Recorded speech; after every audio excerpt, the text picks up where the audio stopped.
శరన్నవరాత్రులు అంగరంగ వైభవంగా సాగుతున్నాయి. ఈ నేపథ్యంలో 6వ రోజు అమ్మవారు ఏ అలంకరణలో భక్తులను దర్శనమివ్వనున్నారు, ఏ శ్లోకం చదువుకోవాలి, ఏ రంగు వస్త్రాన్ని ధరించాలి, అలాగే ఏ నైవేద్యం అమ్మవారికి సమర్పించాలనే విషయంలో గురించి ఈ వీడియో ద్వారా మనం తెలుసుకున్నాం. ఈ వీడియో చివరి వరకు చూడండి. మీకు నచ్చినట్లయితే లైక్ చేయండి, షేర్ చేయండి, అలాగే కామెంట్ చేయండి.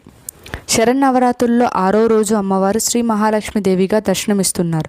శరన్నవరాత్రుల్లో అమ్మవారు శ్రీ మహాలక్ష్మీదేవి స్వరూపంలో ఇరువైపులా గజరాజులు ఉండగా చతుర్ముఖ జలంతో ఒక హస్తం అభయముద్రతో, రెండో హస్తం కమలంతో, ఒక హస్తంతో కనకధార కురిపిస్తూ తన చల్లని చూపులతో త్రిలోకాన్ని కాపాడుతూ ఉంటుంది.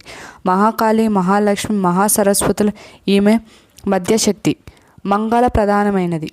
ఆదిపరాశక్తి అయిన 3 శక్తులతో ఒక శక్తి అయిన మహాలక్ష్మి అమిత పరాక్రమతో మహిషాసురుని రాక్షసుని సునాయాసంగా సంహరించి మహిషాసురమర్దినిగా పూజలు అందుకుంటుంది.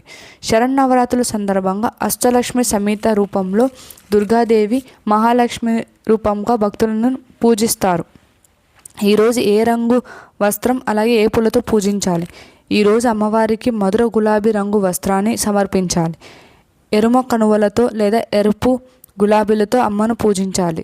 ప్రసాదం అయితే ఈరోజు అమ్మవారికి నైవేద్యంగా పూర్ణ బూరెలను సమర్పించాలి. ఆ శ్రీ మహాలక్ష్మీదేవి అనుగ్రహం భక్తులందరిపై ఉండాలని కోరుకుంటున్నాం. శ్రీమాత్రే నమః.